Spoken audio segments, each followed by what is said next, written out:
Welcome back for another video. Who are the best players to buy for Game Week 24? We're going to use FPL review projections to help guide some decisions here, and as always, we'll break it down nice and simple by position. So goalkeepers first, and there's a few fixtures that look really good for clean sheets next week. Raya's top this week, with Arsenal away to Leeds, and obviously they're aiming to bounce back from a horrific weekend. Roofs has got Burnley home, Lamans has got Fulham home, and Verbruggen's got Everton home. Although Roofs is second on the table this week, I would avoid him. He's got Arsenal away and then Liverpool home, and also Bournemouth away in his next 5 game weeks. Plus Xhaka missed the last game week for them.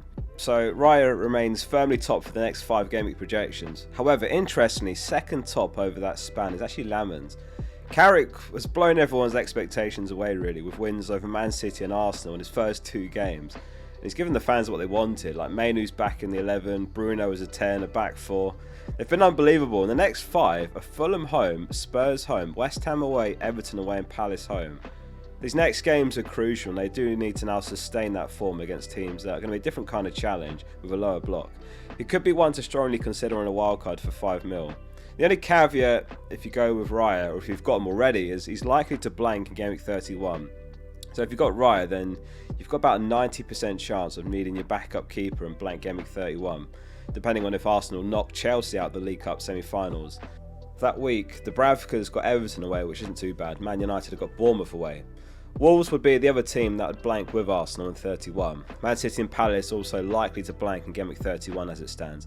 As a refresher, since we're actually not too far away from the first predicted double game week of the season, Arsenal's blank with Wolves in 31 would have high potential of moving to Game Week 26. Arsenal would have a double of Brentford away and Wolves away, and Wolves would have Forest away and Arsenal home. We would expect an announcement on that fairly soon, within the next week, if that's what the Premier League are planning to do. Man City and Palace's blank wouldn't be able to move to Game Week 26 because of Palace's Europa Conference League playoffs, which clash.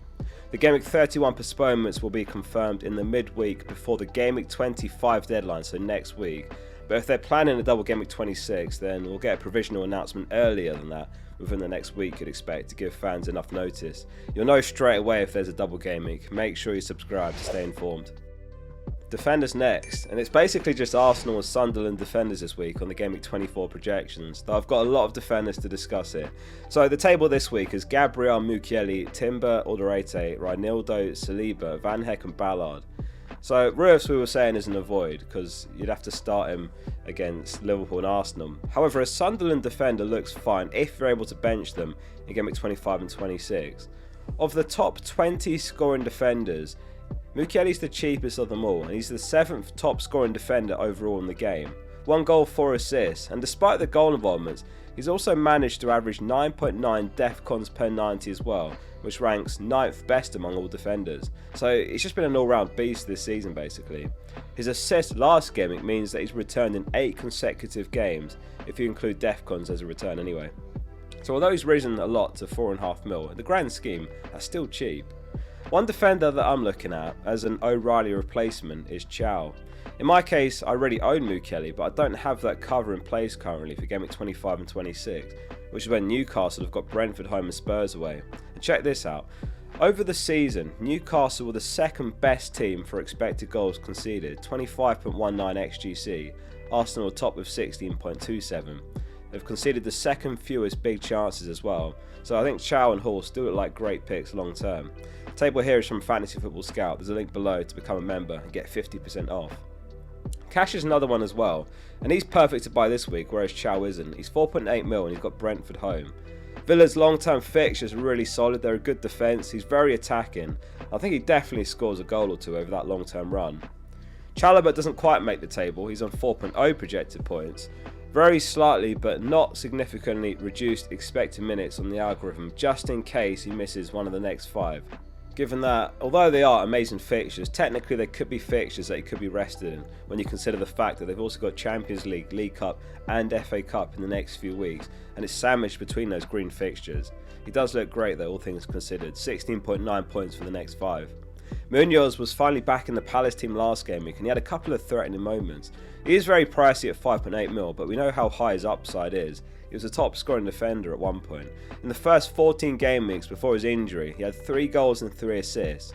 6 goal involvements in 14 games is crazy numbers for a defender, and he's a huge differential as well, now that his ownership has plummeted.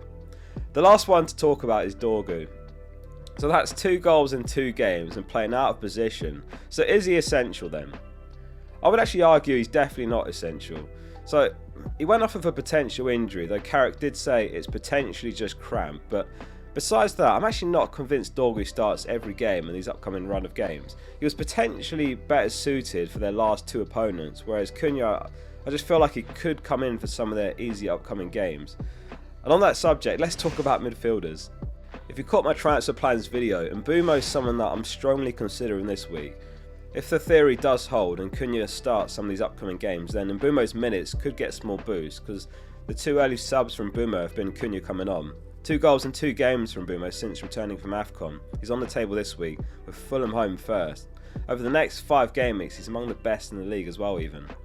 It's Bruno that tops the table though, so he's assisted in 3 straight games since returning from injury, and if you don't have him then he's got to be #1 priority this week. Rosinia said Palmer had a thigh issue and he just barely missed out on making the last game week. He was 1 day off making it, and he's expected back for the Napoli game midweek therefore. He's just way too risky for that price when he's just blatantly got an ongoing issue. Like maybe he has recovered from that groin injury and now it's his thigh that's the problem, but his groin was heavily strapped up last time we saw him play in Gameweek 22. Enzo just makes far more sense for almost 3 million cheaper, and he did take the penalty as well with no Palmer last match. It's really just a 4 game week purchase: West Ham, Wolves, Leeds and Burnley. After that Chelsea have got Arsenal, Villa and Newcastle, which he sold before. If you can't get to Enzo this week, then Gameweek 25 is fine as well, or even Gameweek 26 works, just for those 2 game weeks given that they're home to Leeds and Burnley in 26 and 27. I'd need to see a lot more from Salah before even entertaining the idea of doing Haaland to Salah, despite the benching last match for Haaland. Haaland's not going to stay benched for long, and he probably starts again in Gameweek 24 if I had to guess. Lafay pops up on the table this week with 4.7 points. If I was buying a cheap enabler this week, I think it'd actually be Dewsbury Hall, who's back from injury now and he's the same price, 4.9 mil. He had 7 goal involvements in the first 14 starts before his injury. We did actually have 15 starts, but the 15th was when he made it to 15 minutes and had to go off injured. I mean, a goal involvement on average every other game is crazy at 4.9 mil. Not that will necessarily continue, but I mean, what more can you ask for under 5 million? In the past seasons, we'd snatch a 2-pointer consistently from a 4.5 mil out of your hands, but this season it really is the season of cheap gems.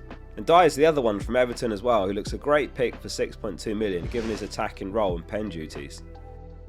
So on to the forwards next. What do we do with Ekitike? What do we do with Haaland? There's just no way Haaland stays benched in my opinion, despite that 2-0 win over Wolves last game. So yeah, for me he's a definite hold. I think he almost certainly starts against Spurs, and that would put him on 6.1 projected points. So still right up there with the best on offer for Gameweek 24. But therefore it's Bruno with 6.8 that places him top in the league for next game week. So captaincy is looking really interesting. And it's a big call on captaincy given Haaland still will be very, very popular, and it's a rank killer if he does start scoring goals again. Evan Nilsson is second this week. He's on 5.0 points for the Wolves fixture, and he's got 3 goals in his last 4 games with a very good long-term fixture run. I mean, if he carries on with his form, there's not a single fixture in the next 8 game weeks that you'd want to bench him in. So for 7 million, he's worth looking at. On a wild card, it could be a Haaland, Evan Nilsson, Thiago front 3. That looks quite nicely balanced without too much money invested up front. Maybe you could even go without Thiago. We'll talk about him in a sec. However, Watkins has been giving us a lot to think about because he's been showing a lot of consistency lately. Over the last 10 game weeks, he's blanked 3 times. The projected points have got Watkins ahead of Evan Nilsson. Not significantly, and I think it kind of boils down to what that 1.8 million can do for you. That could be a 3.8 mil defender up to a Newcastle or a Chelsea defender, or it could be a Bruno, Jeter and Mbeumo, etc. I suppose Abraham could cause some slightly early substitutions for Watkins, but I just wouldn't rule him out as a good pick on that alone. There is a case for sticking with Ekitike, by the way, don't get me wrong. Newcastle home, not a bad fixture, particularly if Bruno G misses out again. Newcastle just lost 2-0 home to Aston Villa last game week. João Pedro is the other one. He's scored in 2 straight games now, and he was a proper wind-up early in the season if you missed his early returns and bought him late, like I did. Is he an option again now, though? Well, going back to that earlier point, the only risk with him is that Chelsea are juggling 4 competitions. They're still in all competitions, and they've got the Champions League, the League Cup, the FA Cup, and those games are sandwiched between those amazing upcoming green fixtures. So I think maybe there's a 50% chance that Låbakk comes in for one of the next 4 if I had to guess, but I'd be guessing. 3 starts and 4 could be more than enough for João Pedro though. Brentford are entering a rough few fixtures now. They've got Villa away, Newcastle away and Arsenal home. I'm likely to just keep hold of Thiago despite the bad fixtures, because coming out of those 3 they've got amazing fixtures again, and therefore right now I just can't justify 2 transfers to sell him and buy him back. Obviously if you're sitting on a team right now that you're happy with and you've got 3+ transfers, then why not? It does look like a nice short-term play to take on his high ownership.